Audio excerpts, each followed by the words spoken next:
Hi and welcome back. Today we're going to go over the cycle of abuse. And I was thinking about doing this honestly because I've been going over this with some of my clients, and I think that it's very important for us to talk about the cycle of abuse and also acknowledge that abuse is not always physical. Yes, of course, there's physical abuse and we know about it, but I think sometimes we forget about psychological abuse, the emotional, verbal, that part of it. So this cycle can go towards any of it. It doesn't have to just be physical. And I think it's important to talk about because sometimes my clients will say, I didn't even realize this was a cycle. So nothing in this video is meant to diagnose you, to take replacement of any therapy that needs to happen. If you feel that you're in a relationship that has potential abuse, or you know that it is an abusive relationship, please reach out to your local community, local therapist, local nonprofit. You can Google domestic violence groups, intimate partner violence, because sometimes it's DV or it's labeled as IPV. But either way, make sure that you get the help that you need. Just like my other videos, this is for both therapists and clients. And the reason I say that is because if you are a therapist and you're starting out, most likely you are going to come across clients who have been in an abusive relationship. So we want to know, how do we get the knowledge to talk about this? How do we help inform our clients? How do we help provide psychoeducation? And for clients or people that aren't therapists, you might be wondering, like, what is this that I'm engaging in? This doesn't feel right. Sometimes I have people who say it seems like a toxic relationship. What is this? So this is just information. Again, it's just information. Please reach out to somebody, talk to somebody if you feel like there is a situation that could potentially be dangerous. It's building up to be dangerous. There could be harm. We need to keep you safe. So this is just for information, but please reach out and get help if you need it. Okay, cycle of abuse. So the wording can be a little different. I'm sure if you Google it, you might see like a different cycle with different words, but it all pretty much means the same thing.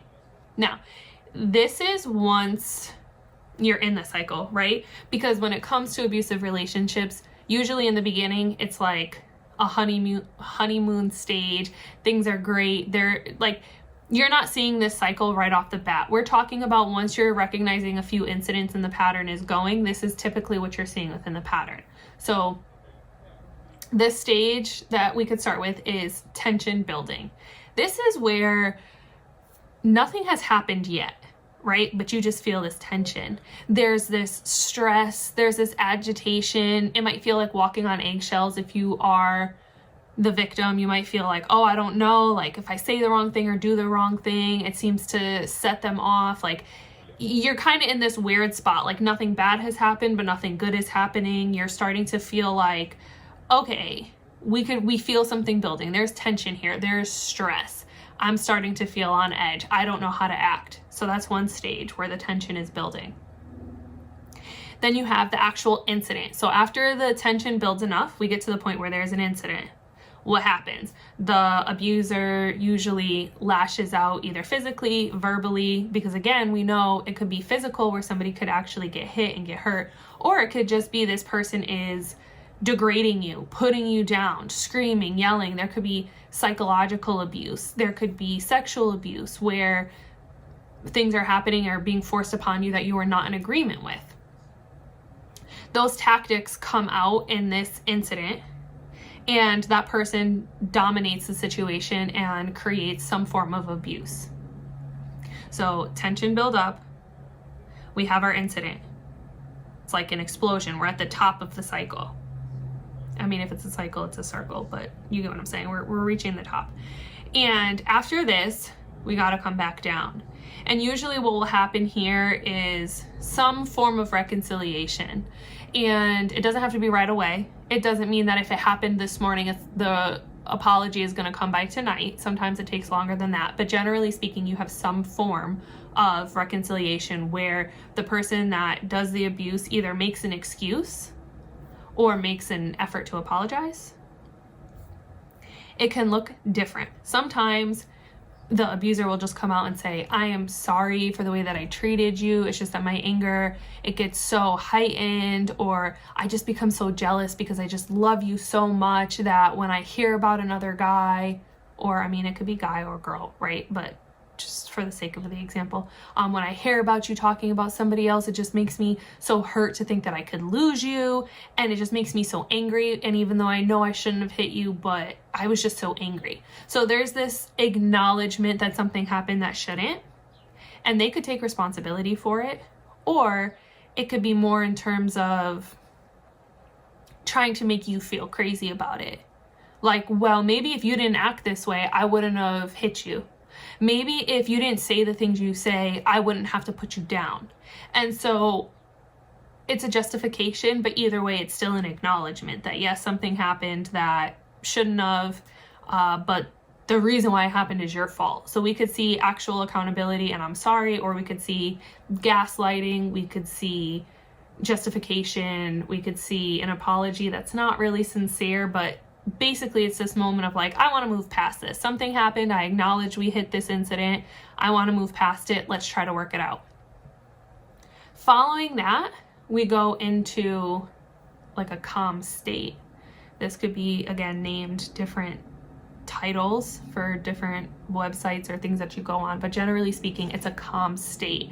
It's like rebuilding, okay? Because we want to move past it, and so we know we need to be more peaceful. Sometimes we find in this part of the cycle that people are becoming nicer than usual. It feels better than usual.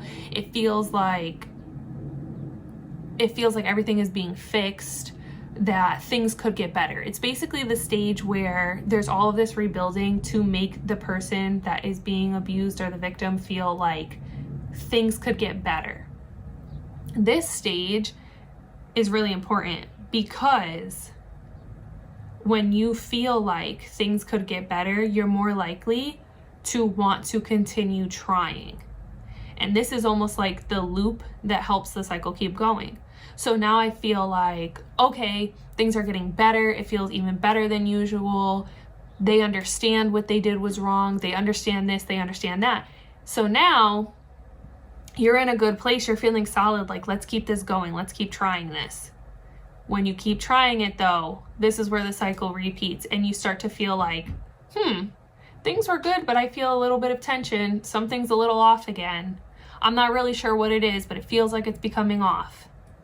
And then that tension builds and builds and builds. And then we have our incident again. And after our incident, we have to go through and we have to apologize. We have to prove ourselves. We have to have time of calmness to show that things could get better. And once you're locked in that things can get better, you feel the tension growing. And that's how that cycle repeats. And without feeling like things could get calm and feeling that things could get better, you're less likely to want to engage. So for the abuser, is very important for them to make the victim feel like things could get better. There's this like, I love you stage and part of it. And although that stage feels really good, it's a really big indicator that the cycle is going to continue. Now, I'm not saying that everybody that has ever been a part of an abusive relationship cannot make changes. I am not saying that it's doomed, the cycle will never end. Statistically, though, we see this cycle happening over and over and over and over again. And we have to be aware of it, because once we are aware of things and we have more knowledge, that is how we create change. If you feel like you are part of this cycle, you want to find somebody in the community that can help, whether it's the victim or the abuser. Because the abuser, there are classes that you can go to. I know years ago, I used to run or co-facilitate a group where it was at parole. So if somebody had been arrested for a domestic violence incident, they went to jail, they did the first part of the group in jail, and then once they came out, they did the second part with parole. And it was a way of retraining the brain, learning how to control anger, learning how to have empathy for the abuser, learning their own coping patterns and triggers and all of these different things. So there are groups for abusers. There are also groups for victims. There are support groups. If it is bad enough and you feel like you need to get out of the house immediately, there are domestic violence shelters. So because obviously I'm located where I'm located and I don't know the resources for every single place in every single state or town or city or whatever, you would have to Google, but you can Google, you can ask for help, you can try calling 211, explaining the situation, and they could tell you resources that you have. You could try calling your insurance. Now, if you share insurance and billing, it could get complicated, because if you're trying to find a way out and then the abuser sees that you're consulting with a therapist, there are different things that you need to consider, which I cannot give advice on because I have different laws and ethics for each state. So that's again to say, go to your local providers and ask for help. Ultimately, this is just for information purposes.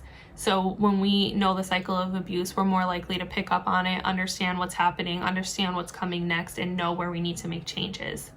Again, for a therapist, this is important because you might pick up that some weeks your client comes to session and you say, oh, they're having a really great week. It seems like things are getting better, and they're talking about their partners so highly of them. And then you might have another week where they come in and they're crying and this incident happened, and that is a signal to you of, okay, my client is in a cycle, and you're going to want to provide psychoeducation on that. We don't force people to leave relationships, but we do provide information. So I hope that that's helpful. And if you feel like you continue to have questions, please, like I said, reach out to local nonprofit, community-based therapist, private practice, whatever the case may be. Reach out to people, mental health professionals in your area. And I'm going to continue to make videos that are informative. I thought of doing the power and control wheel because this is something that I used to go over in the domestic violence groups that I used to run, and I think that could be very helpful. So I will continue to work on that. Please leave any comments about what you would like to see moving forward. Maybe there are other topics that you want to see outside of domestic violence or intimate partner violence, and I will see you in the next video. So thank you for your time.